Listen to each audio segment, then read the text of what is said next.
Hi, today I'm here with Randy Silver, director at Out of Owls, a consulting, coaching, and training company. Randy's also the co-host of the Product Experience podcast and the author of What We Do. Ooh, I almost had it. What do we do now? What do we do now? All right, that was the first take, so it wasn't bad. I almost said it. It was very good. Hi, today I'm here with Randy Silver, director at Out of Owls, a consulting, coaching, and training company. Randy's also the co-host and ah, this is where I screwed up and it takes me a while, right? That's all right. I'm used to this. What We do do you this do all now? the time on ours. Oh, good. I don't know. Once you pass the intro, it's all downhill from there. So, hi, today I'm here with Randy Silver, director at Out of Owls, a consulting, coaching, and training company. Randy's also the co-host at the Product Experience podcast and the author of What Do We Do Now? How are you doing today, Randy? I'm doing great. How are you doing? Doing wonderful. Can we kick things off with a little bit about your background and your story? Sure. So I work in product management now. From the accent, you can tell I'm American, but I'm living in London these days. I got my start professionally as a music journalist and was very proud. I was writing for an underground dance music magazine, an underground country music magazine, and working for, and what else was I doing? And a whole bunch of other stuff. Uh, but I was one of the few people who was covering dance and country music at the same time, I think, at the time. Wow. I helped Amazon start its music store in the US and the UK and did a whole bunch of other things, and then realized I didn't want to do that anymore. And I was trying to figure out what it was that I actually do. And I realized that working with a group of people at the time it was writers and editors and designers and developers and helping them all to figure out how to get the best out of themselves and how to build something that's greater than the sum of the parts. It's a highly transferable skill set. And it took me a few years to figure out exactly what that was. It turned out to be product management, and I've been doing that ever since in the US and the UK.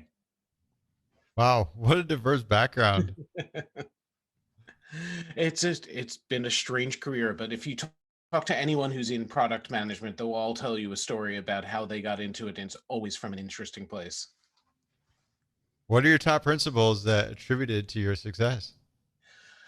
Um, it took me a long time to figure out how to be a decent manager.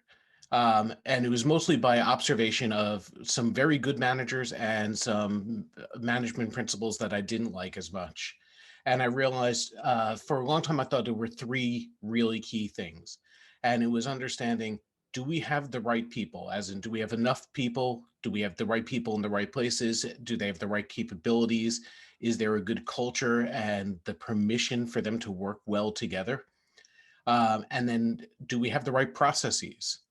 Are they there to help us create value, or are they just there to create more process? And then, do we have the right prioritization? Do we know, do people know what to work on and what's really important right now? And conversely, do they know what's not so important right now? And for a long time, I thought it was just that and those three things. And then I realized I was missing something very, very key, which is even if I thought those things were going well, or my team thought those things were going well, if other people didn't share that same perception, we were doing a terrible job. So realizing that it was the people, the process, and the prioritization, but all wrapped up in a shared perception that those things are going well, that was the real key. This is great. We're bringing out the true product person in you from these principles. Well, I realized I had four things and they all started with P, so it's officially a model, right? You're right. You got people, process, prioritization, and perception. Well, this is where it gets fun because we don't leave it there. We're going to go through and talk about each one and break it down into some practical steps because we want to encourage others to really get a sense of how do you apply this in your daily life or work. Sounds good. Let's get So, to it. the right people. Yeah, so I've got some friends who've done some really more perceptive thinking than I have about this stuff, and I steal from them very liberally. And there's a lot to talk about in do when you're hiring people, Are you hiring for to add to just more of the same culture, or are you looking to add and broaden your culture? And I think that's one of the really key things is understanding, are the people that you're working with, are they fundamentally people that are going to be complement each other's strengths? And just saying, we're really good at this, we're a company that does this and we want more people that do this, that just means that that's the only thing you're ever going to do. You're never going to acknowledge the blind spots and complement each other and make each other stronger. So how do you find people that you're still going to work well with, that have share some underlying cultural values and some a good baseline, but at the same time are quite different and can challenge each other in a respectful and complementary way? This is an interesting one because I think this is something I personally struggled with where when you're working and identifying people to bring in as a team, you have this inherent nature to hire people like you. Mm. And that turns to be a disaster to say the least. And you sort of clone yourself and have that a bunch of yous running around. So I 100% agree on the compatibility in sort of putting the pieces to complete the different even personalities that you need, right? The type A's, the type B's, and that's what I found out. I'm very type B, and I work well with type A. Mhm. So I'm curious, like, how do you do that? How do you keep yourself from the nature of hiring people very similar to yourself? Because I do respect the culture part. Ultimately, you need a good, positive culture where there's shared values, but at the same time, you need the diversity in personalities and other factors. Yeah, it can be really hard. There is definitely that bias towards, I like people around me who act in the same way and do things the same way. But you quickly learn that there's lots of tasks that you may not like to do. I know, for example, I like to think strategically. I like to work in concepts.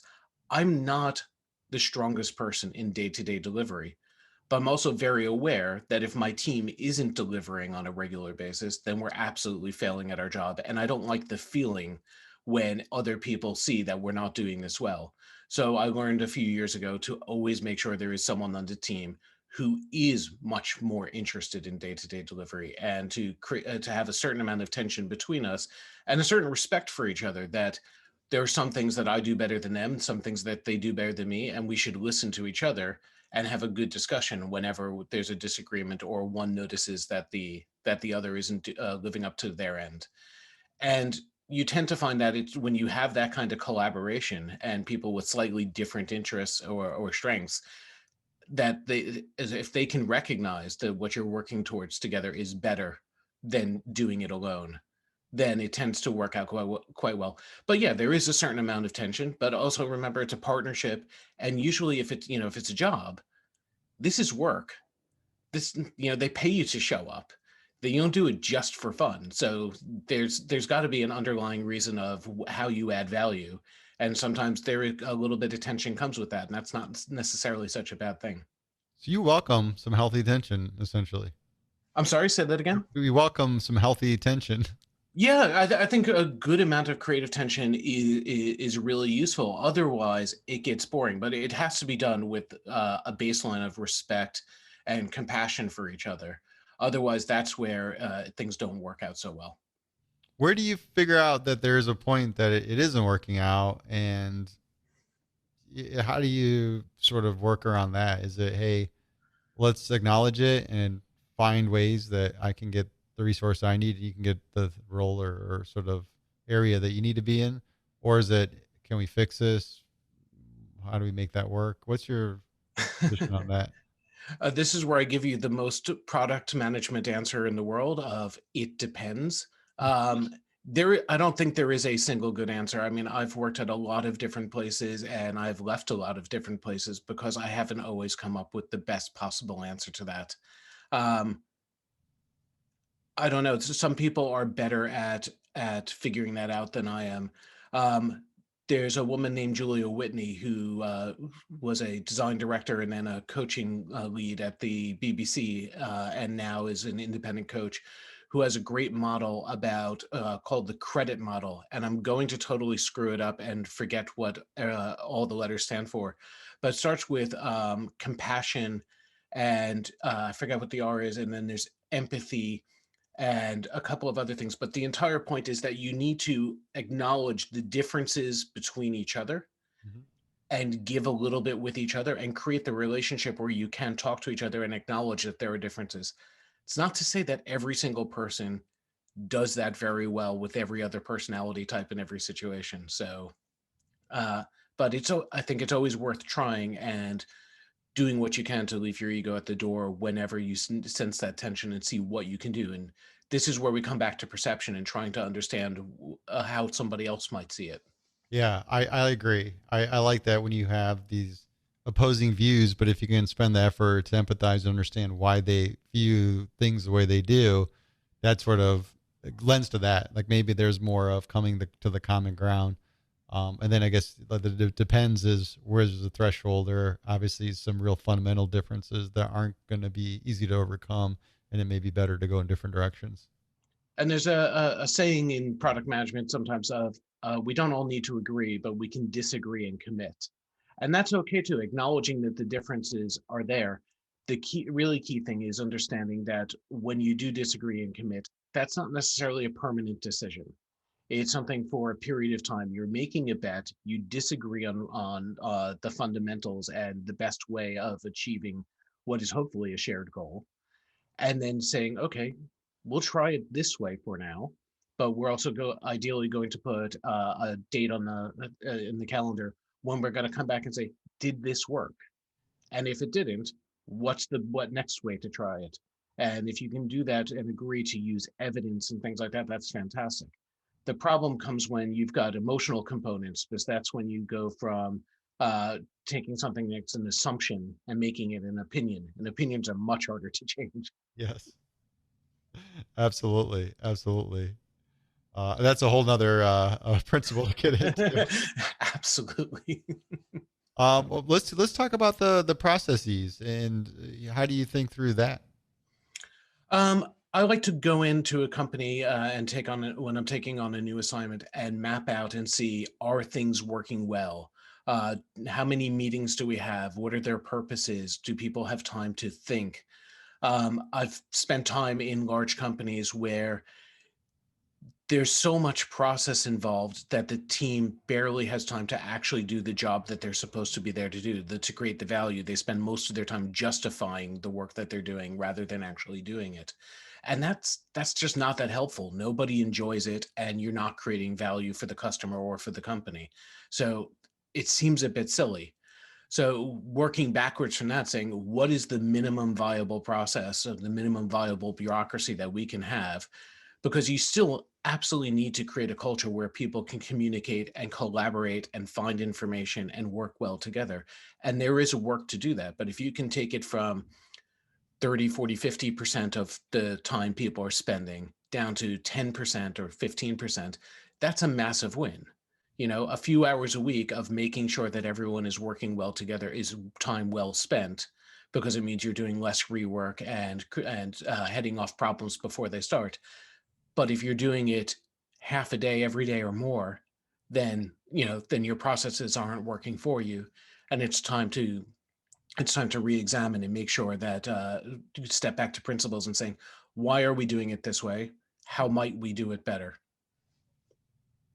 I like this. Really optimizing workflows in your daily approach to the work you do. Um, and when you find these areas that aren't optimized and sort of are inefficient, I like the idea of framing it with sort of what we're trying to achieve here, and let's get to the goal in mind, because we do sometimes get lost on that, and then we're going a whole different spiral, and we'll get into the priorities in another one. But what are sort of the steps or approach with that? There's sort of the conversation or identifying the why, but then how do you go in about actually making that optimization happen? Well, you can't fix a problem that people don't perceive as a problem in the first place. They have to understand that just because I don't like the way things are working doesn't mean that it's actually a problem for everybody else.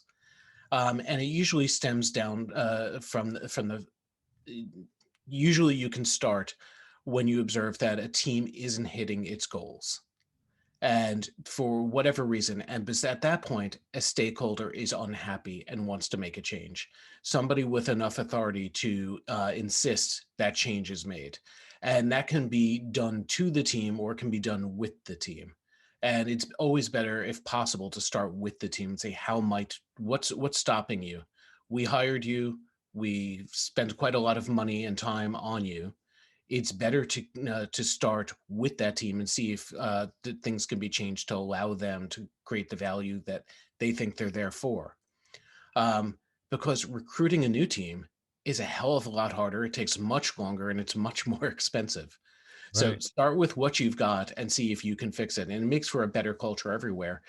Often they have a pretty good idea of what's stopping them, and it's a lot of times it happens from the problem of having a bird's eye view of the problem and saying, isn't it just this, and not understanding what's actually happening on the ground.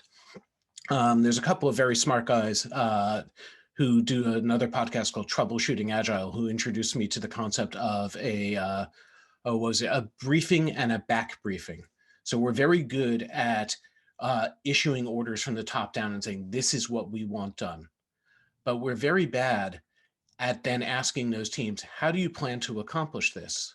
What does that look like? What are you going to do to make this happen? And then one, making sure that they actually understand what the objective was and that their plan to do it makes sense. And two, looking at the different teams and seeing what are they, how are they all planning to execute, and seeing, are they going to work well together, or are their plans in conflict with each other? And if you can understand that early on, then you can head off a lot of those problems, get the teams working well together, and change the processes before they become a massive problem. I like that approach. That's a really great technique to consider and when going through this. So we got defining the why, the goals, how are the steps we're going to take to do this, clarify the problems. So that way everybody's on the same page of what needs to get optimized. And I like that. What'd you call it? The brief and back briefing. Briefing and back briefing, yes. Anything else in terms of steps around optimizing workflows? The only other thing I can really think of is if you draw it out, if you map it, it makes things a lot more obvious. Putting things down, when we talk about things, we can talk past each other. We can use words in different ways. We can express concepts or not necessarily fully communicate. But when it's written down and you can see all the steps something has to go through, and you can look at the opportunities for optimization in a way that is shared, it's a lot more difficult to misunderstand each other. I love it. What the third one was? Well, we have prioritizations. I think that comes back to this, to a very similar thing with process ultimately, but people do a lot of work because they've always done that work. It doesn't mean it's necessarily the most important work to do. And again, I'll credit someone else. Teresa Torres has this wonderful visualization technique called the opportunity solutions tree. And you start at the top with what is our vision statement for the company, then what are our goals on the 3 to 5 year plan, then what are our quarterly goals or OKRs or whatever method we use, and then let's map that down to the work we're actually doing. And if you aren't able to articulate any of those levels, well, there's clearly a problem because you don't know why you're doing the work or you haven't communicated it clearly. And similarly, if you find that for some of those goals, you're not actually assigning any work to realize them, well, that's a problem because you're never going to achieve that goal. And on the other end, if you find that there's a whole bunch of work that's in flight that doesn't align to any of your current goals, the question is, why are we doing this? It may be that it's quite important, but you haven't articulated it in your goals very well, or it might be something that you can stop doing or at least put off because it is not the current imperative. I like the approach of looking at the big picture, prioritizing the big sort of thematic goals, and then diving deeper within that to make sure that these activities are attributing to it. Because sometimes you sort of stare at what's in front of you and and you think a little bit about the priority, but then you forget about the big picture. Uh, Yeah, and so that's absolutely a problem I've had before as someone who was in middle management roles. Because for me, my goal was the most important thing, and what me and my team were trying to work on was incredibly important. And why won't those idiots upstairs understand how important what we're working on is? But it took a while again to go back to perception to understand. Yeah, my $5 million idea and opportunity may be amazing for us, but it does nothing next to the 500 million idea that people are prioritizing. And that's totally fair. It just hadn't been communicated to us very well that we weren't especially important at that time and we needed to keep just doing rather than optimize it, than going for a massive opportunity, what looked like a massive opportunity to us. what are the steps or techniques you take for prioritizing, whether it's yourself as individually or across the team? Um, it's really having that conversation. I like working with smaller companies if I can, where you have a single goal that you can articulate. When you get to much larger organizations, it can be really difficult to understand, why are we doing this thing and how does that ladder up and down to all the work that we're doing across all these different divisions. So you have to have very good managers and communicate with a lot of very good communication to keep that aligned. In smaller companies, it's a lot easier to say, this is the most important thing for us. These are the three bets we're making for the next few months or the next year that are most important. Maybe 50% of the work we're doing is keep the lights on and make 10% improvements, and we'll keep working on that. But these are the three big strategic bets we're doing, and everyone can understand how they're involved or not involved for a short period of time. And that just becomes much, much more complicated at much larger scales. So I've figured out how to do it reasonably well in these small to medium-sized companies. I'm not going to pretend that I ever figured it out for global enterprise. Yeah, it's not easy. It's one you got to really put the effort and make it a continuous effort. Shared perceptions. And I think that's really the key thing in the end, because you can be excelling at all of these other things within one sphere. But if you move over to, say, if I'm on the product team and the marketing team doesn't understand why we haven't done their work, then there's a fundamental problem. They're just going to grumble and complain about us. And you know what? As soon as I take a step over and sit in their seat for a little while and take a look at the world from their perspective, you fundamentally understand why. There's a guy named Rich Mironov, a wonderful product consultant out of California, who says every time he goes into a small company, a sales-led company, and he finds that the salespeople are selling something that is antithetical to their strategy, he goes and looks at their incentive structure and he rips it up and he rewrites their incentives so it's aligned to their actual strategy. And all of a sudden, everyone shares the same perspective of what success looks like for the company. And now they're working together. They have a reason to work together. They have a reason. They have the same perspective on the prioritization, so it will work well. But if you don't understand what someone's bonusable measures are, what their motivation for success with their boss for promotion or whatever else is, and it's contrary to what you're working on, well, it's no wonder that you might not get along. It's not that you don't like each other, it's that you have very different incentive structures. So make sure that you spend the time to understand what that is. And if you can fix that problem, or have the empathy for understanding why someone wants something from different than you might, then you have a chance at solving it. Bring it together, have a shared vision. And a lot of the principles you covered before this sort of lend to that in one shape or form. Is there anything else that may be a practical approach to achieving it?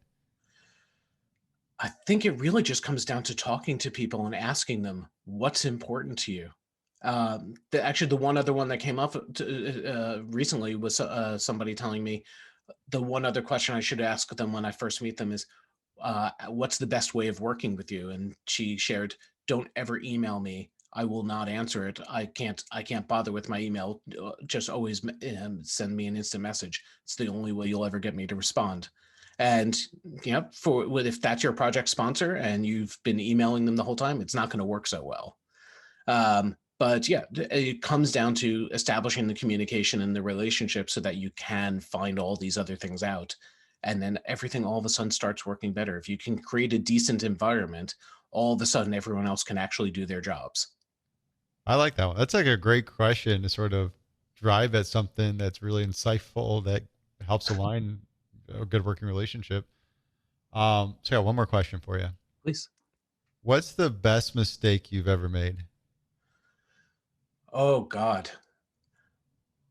Probably jumping into things before I was absolutely ready to do them. Yeah, I think so. Asking if someone would allow me to do something before I was quite 100% secure that I could do it. It has backfired once or twice as well. I can't say it's always worked well, but I've never had a better opportunity to grow and find out that I could do something.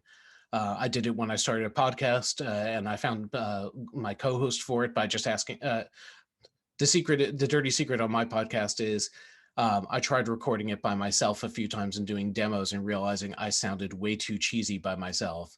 But in conversation with someone else, it worked much, much better. And then when I wrote the book, it was the same thing. I didn't know that I could do it or was really ready for it. So I pitched it before I had a thought of changing my mind. And once they said yes, I said, oh crap, now I've actually got to finish this.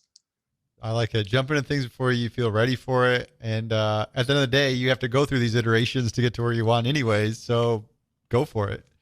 Absolutely. Hey, thank you so much for your time, Randy. I really appreciate it. Enjoyed this conversation. Thank you, Kiss. I really enjoyed being part of it.